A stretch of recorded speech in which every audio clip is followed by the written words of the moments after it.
Welcome everyone to Co-Creative Conversations from Co-Creator Circle. In this podcast, we explore the power of connection, of creativity, expansion, and innovation.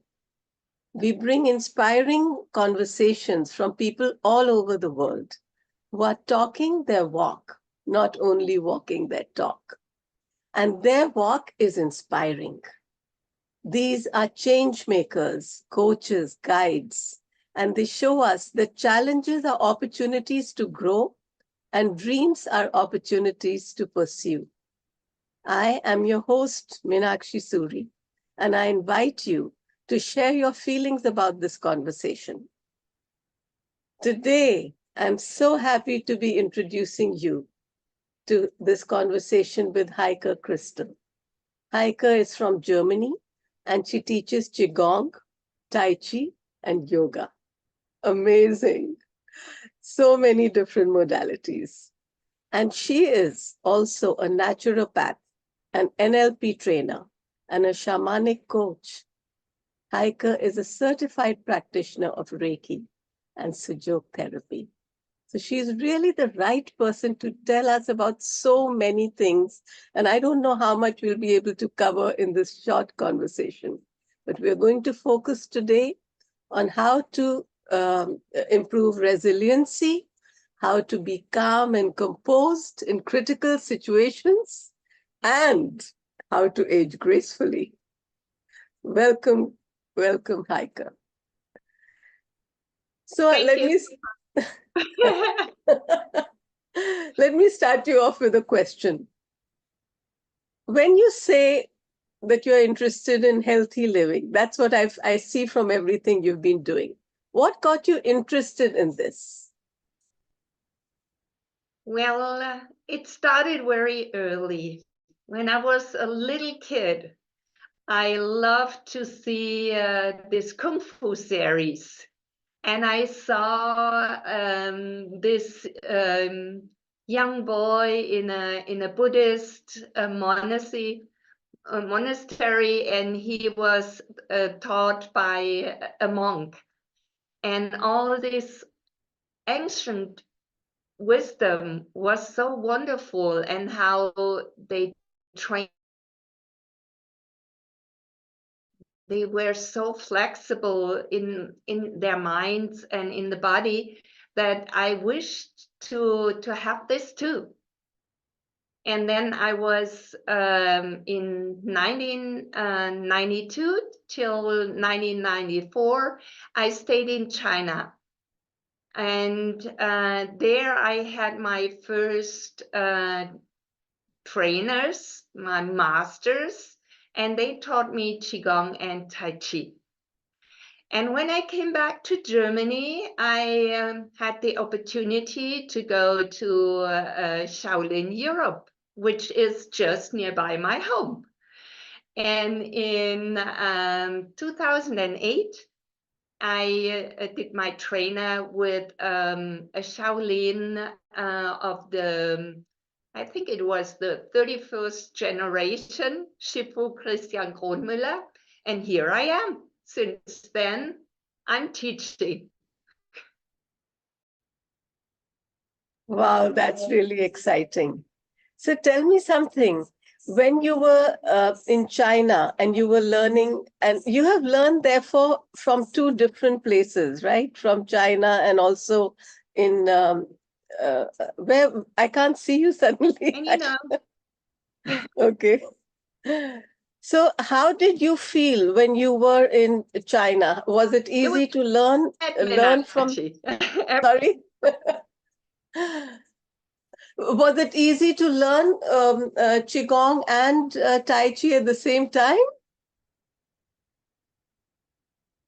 That was not really the problem.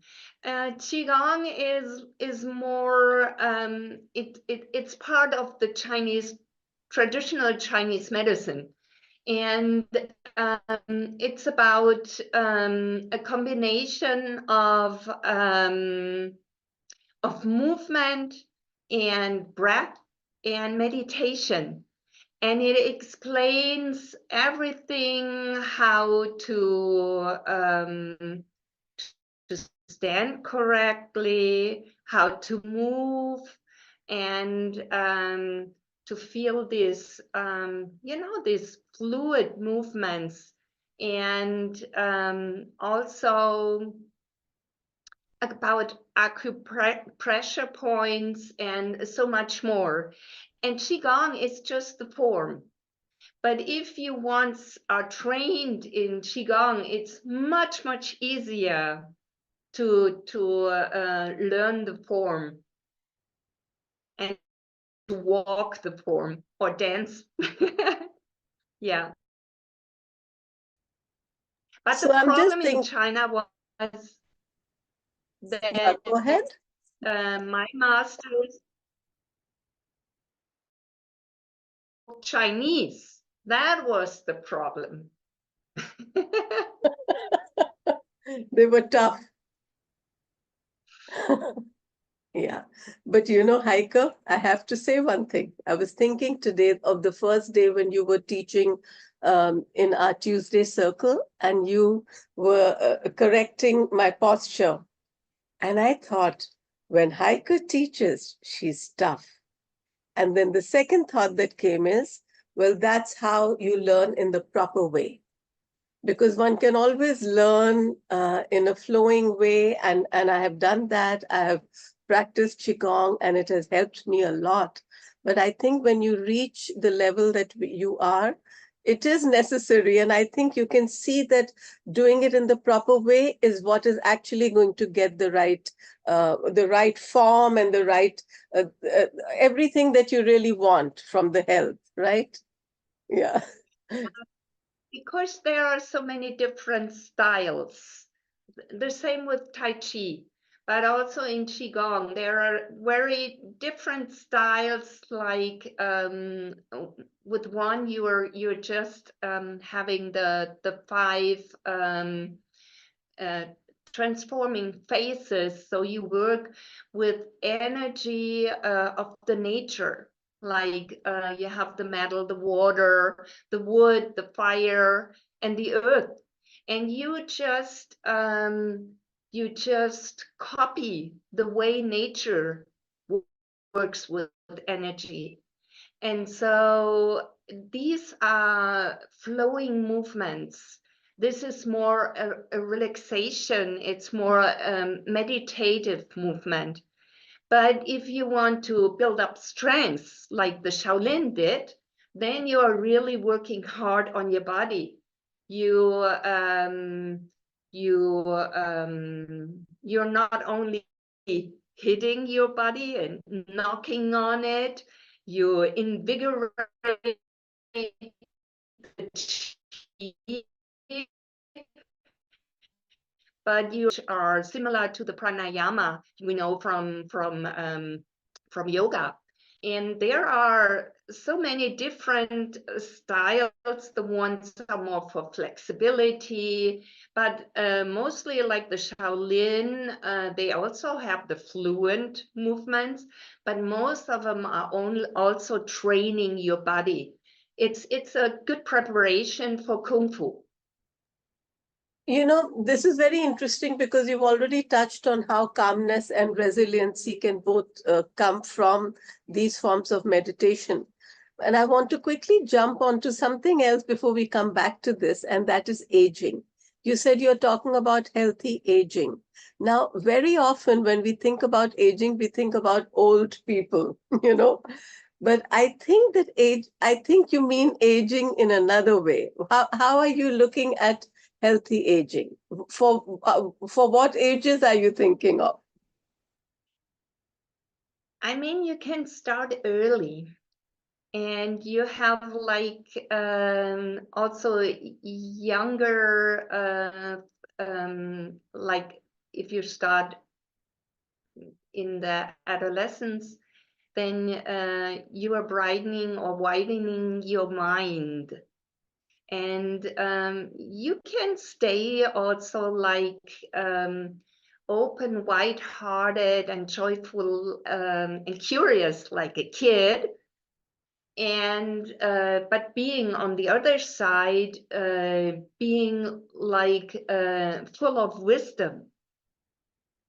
And so we can't say directly like I'm that age, because you have to separate.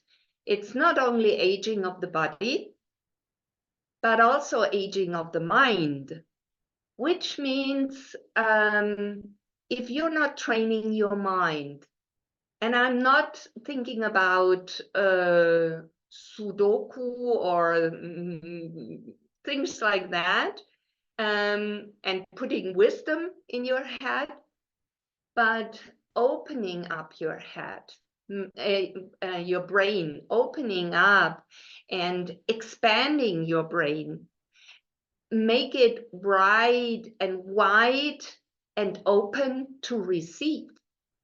And that is also a technique to step into the present moment.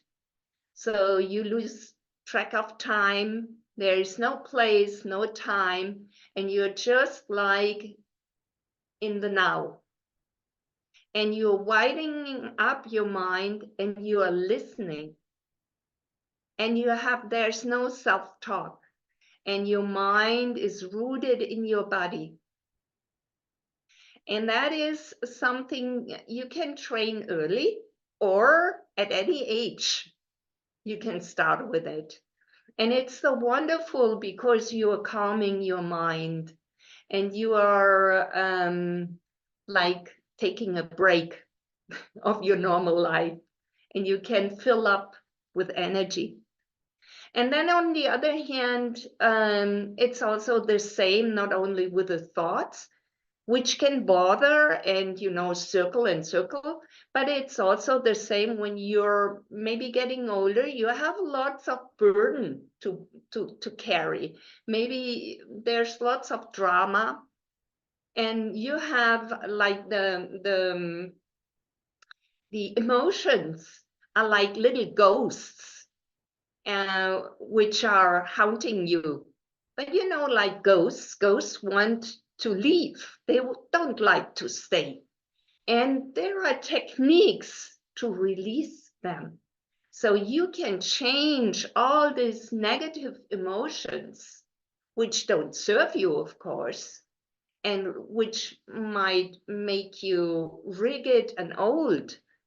You can transform them to better ones. You can use this energy even, or you release them to Mother Earth. And there are so many techniques to do this. And also in staying young or staying healthy, aging healthy is also concerning the body. Of course, having a flexible body. And mostly the problem is that we don't have the power sometimes, or we are losing, most of us losing power, and we want to climb up stairs, and then we feel we are out of breath, like this, or we are not able to sit anymore on the floor because some people are not able, when they are aging, to stand up again.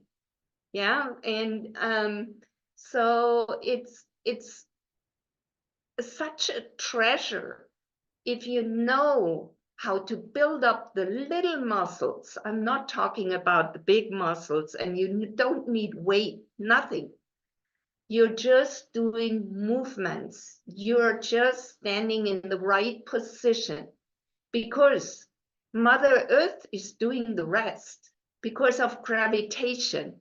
If you're having the postures of power, the standing meditation, then,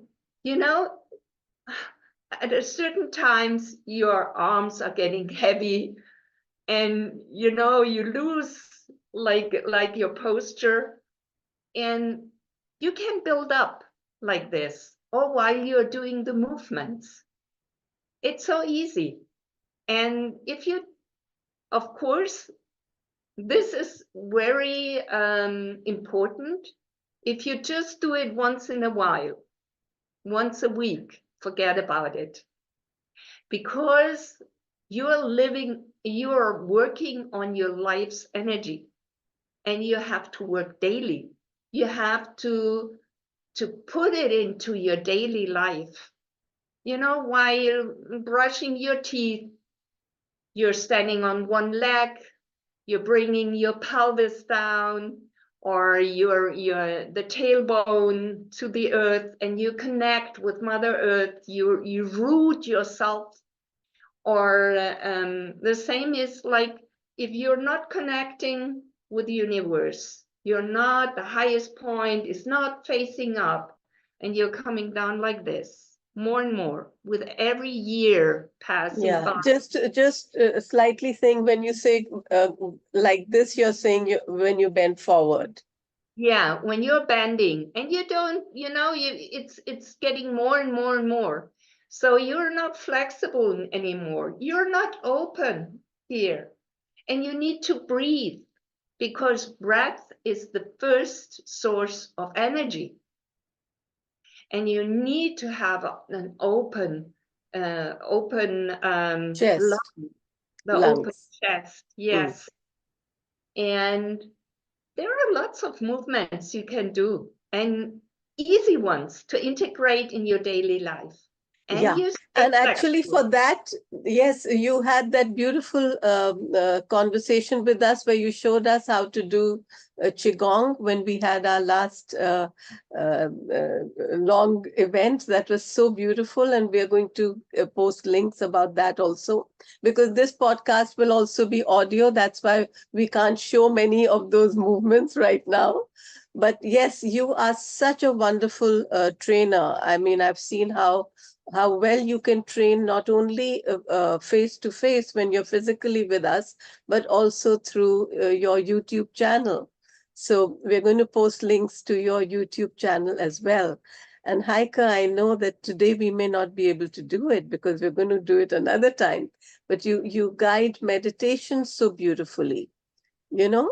So there are so many ways. One of the things I wanted to ask you, I really, that was very intriguing, that when you're brushing your teeth, you can do a movement, which is also, helping. From my experience, what I realized recently, because you spoke about when you sit down on the ground, you may not be able to get up. And I saw one of the things which scares people about growing older is that we will become less strong, and less physically powerful. And I have seen that when you do these kinds of exercises, things can also go back. So is Yes. there, yes. So that's why what you teach is so important. I wanted to ask you that how again jumping a little bit, because when you started teaching, you also teach around you where you live in a beautiful little village in Germany. Was it difficult to start this practice of teaching? Can you talk a little about the challenges you faced and how you overcame them? Can you repeat, please, Menachi? When you started teaching in Yeah. what are the challenges you have faced in actually teaching, and how did you overcome those challenges? Because many people who listen to us are also coaches and also teach, so it'll help all of us to learn from you. Well, in my classes, there were, in the beginning, elderly ladies, and they are very religious over here, Catholics mostly, or Protestants, and they were like a little bit suspicious about these teachings. Some of them are from Taoism, and it's like the from China. It's they didn't know it, and they were like, "Oh my goodness, that has something to do with spirituality. And yeah, that was not easy. So I always was telling them, just imagine as if something would, something in you would connect up to the sky, or as if you have roots like a tree, just in your imagination, because we have to work on your imagination, because imagination has a lot of power. And so they would, they would follow.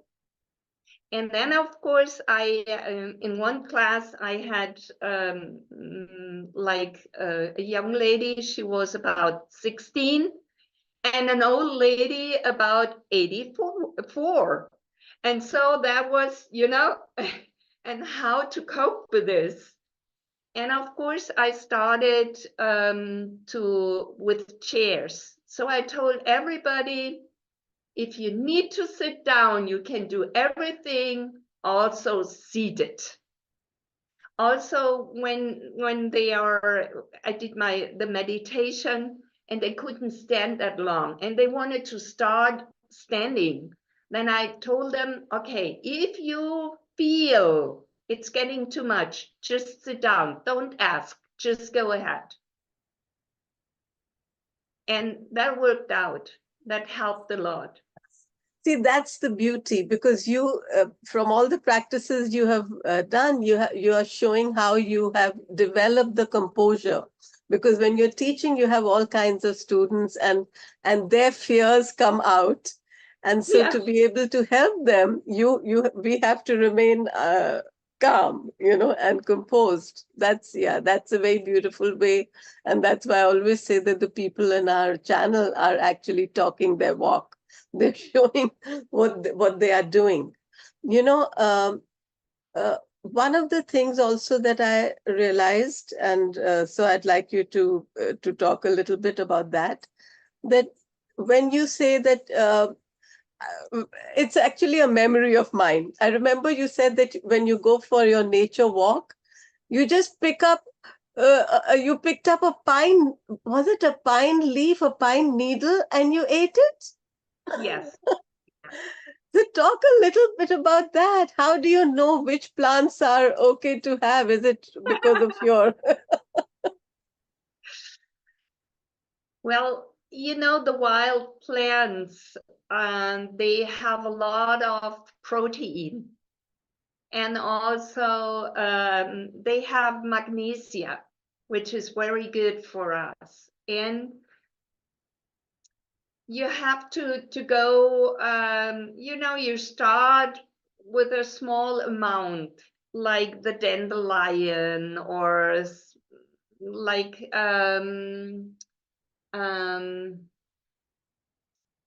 what is the other name? I don't know really the English names, but there are lots of plants which taste okay.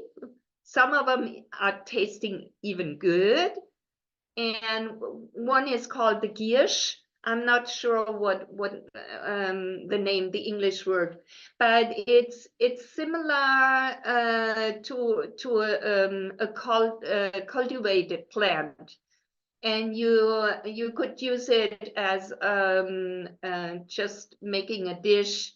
Also can warm it up or eat it as a salad, and you start really small. And I have a friend, Katja Friedrich, and she had a pharmacy, and she knows a lot about plants, and of course she taught me. And we went out into the woods, and then she told me, okay, that's the leaf, this leaf is edible, and you could use it as a smoothie, or you can have a salad out of it, or some of them you just are eating a small amount of it, and it's good for detoxing or whatever. There are so many plants, and I love it. So in springtime, when everything comes out, I have lots of trees. I'm eating the leaves. Yes. That's great. And you can be pretty sure that these, because they are wild or they're grown by you, that they don't have any pesticide in them. And so they're really healthy. Exactly. And you Yeah, know, it's Mother Earth just providing for us. yeah. They are So free. they're free. You know, I don't know if you want to talk about that or not, Heike, but you really shared with us how you had a health challenge. I know I'm going back to how you first learned Qigong, but it was like a miracle in your life, right? I mean, do you want to just sort of touch a little bit about that? Well, I was at the age of 30, and I was pregnant in my latest days. Do you say that? Yeah, the And last so few weeks. the last few weeks, about 2 weeks to go. And then they discovered that something was wrong with my blood. And they told me that it is a blood cancer. And I had my baby, my little baby son, my second son. And after that, I had lots of tests and they couldn't find anything anymore. And I, at that time, it was in between China and Poland. We left for Poland because they said, oh, they can't approve to it. Yeah, something was wrong, but maybe it was just because of the pregnancy. So I was in Russia and I got sick all the time. Sometimes I even lost consciousness. And I could feel something was wrong. And you know, this story they told me worked in me. Even the tests were negative. I was searching myself for something, what is wrong. And I approved always, you know, when I lost consciousness or I didn't feel good or I had no energy, then my mind was telling me always, there's something wrong.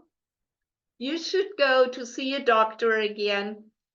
And after a year in Poland, I went back to Germany and really they found out I had a story of chronic leukemia. So, you know, I had 2 kids. I had to function. And my husband had to work. And of course, we changed our place of living nearby the family, but even so, they needed the boys needed their mom. So I had to do something about it. And I was so happy to have Qigong. At that time, I trained daily. I did everything what I could do, and that was when I started with the Shaolins and everything, and did my training. And at that time, I had also chemical treatments because they told me it's better than have a transplant. If I wouldn't do anything about it, I would have need a transplant. So I decided, okay, then I have like chemical treatments. But even so, having this chemical treatments, I had to stay in hospital, and everybody was like the next one to my bed, they were like depressed, and I said, no, I can't do this. So I would stand up and look for a nice place in the hospital and started to do Qigong. And if I wouldn't be able to go out of my bed, I would do it just in my bed.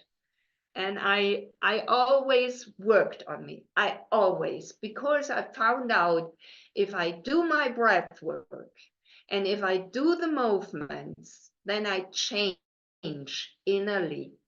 Then I can calm my mind, that I feel the power again.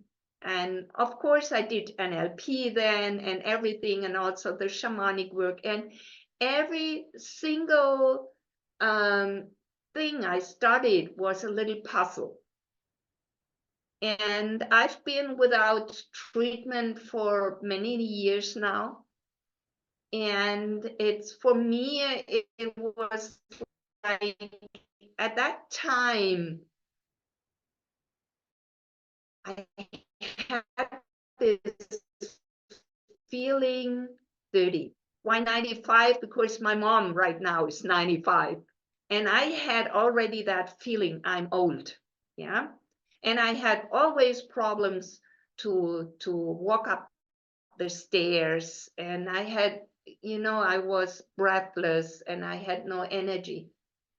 And after, and also with Qigong and also Tai Chi, with everything I did, also with Sujok, and you know, our dearly Bhupinder Kaur, she showed us so many things, so I could work on myself, because I always had crises.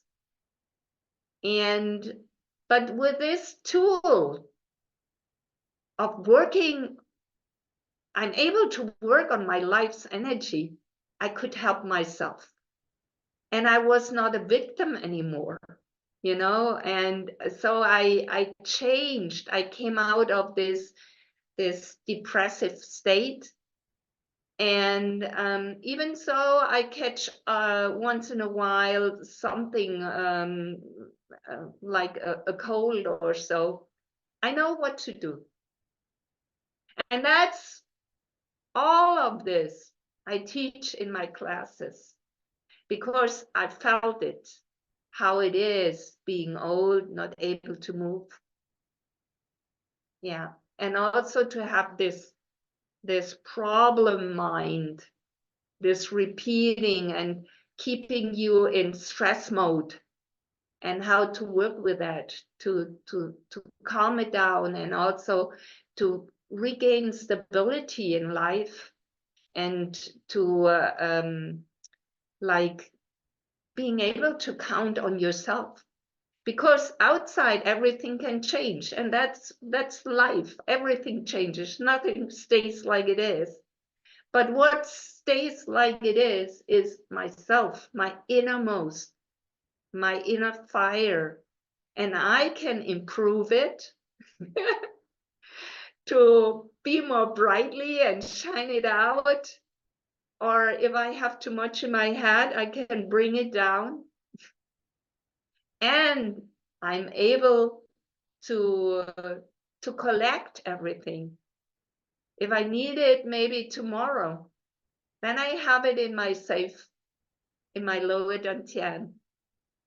Yeah, and it's wonderful. It's my Bible. Yeah. Wow. You know, I'm so moved by the way you have shared your story, Heike. I think really this series is Talk Your Walk. You have really shown how you, every time you had a challenge, you looked to a way out and you looked to yourself. I see that you didn't blame circumstances. You were open to everything that was offered. You went into it and you found your way.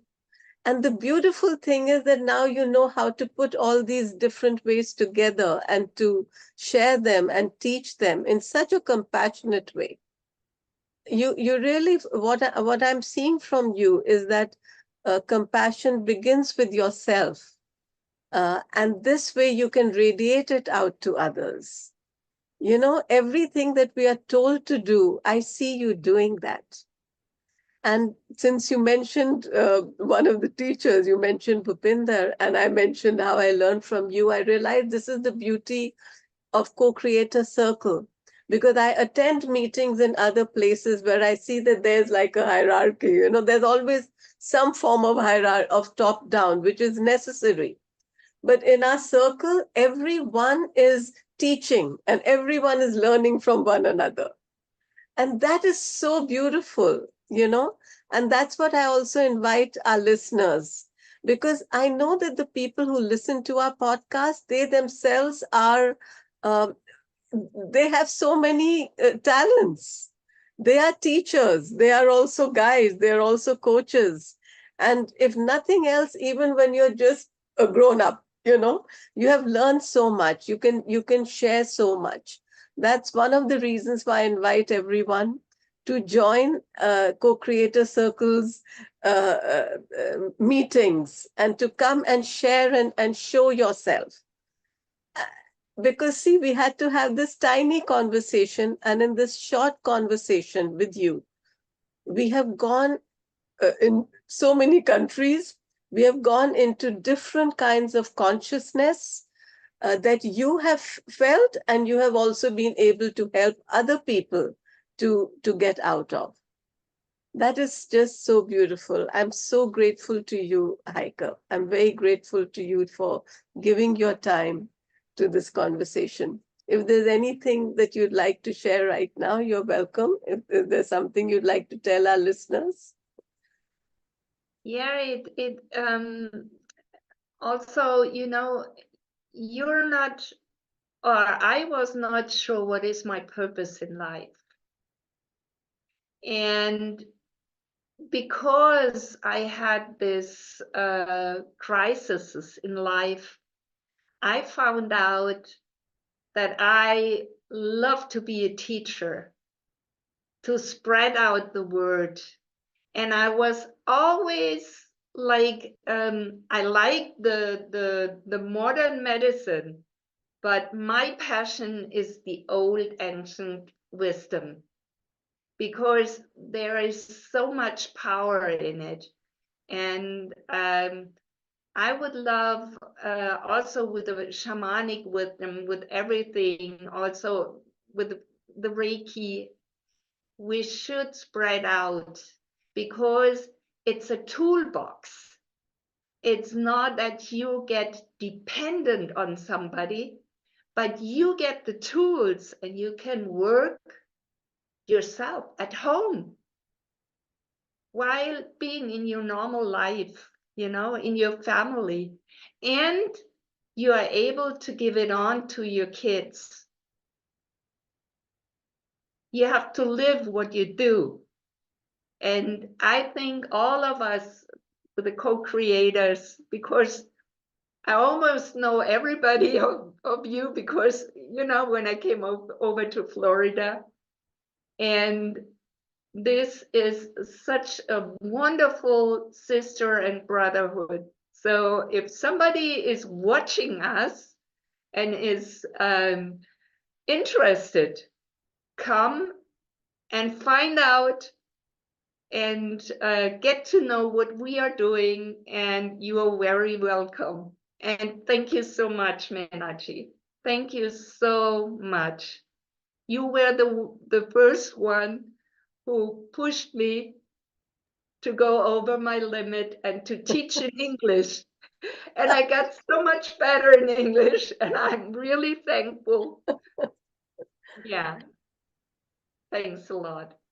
You know, that's what I discovered with Co-Creator Circle. What is it that I want to do? And I realized that in my life, I have met so many gems, and you are shining gems. And I really want more people to get to know you, you know?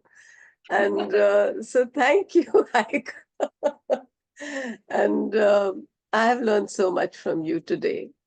And I think so have our listeners. And your website is crystal.com, right? HeikeChrystel.com. .com. Yeah. And the same, you have your YouTube channel and also Instagram.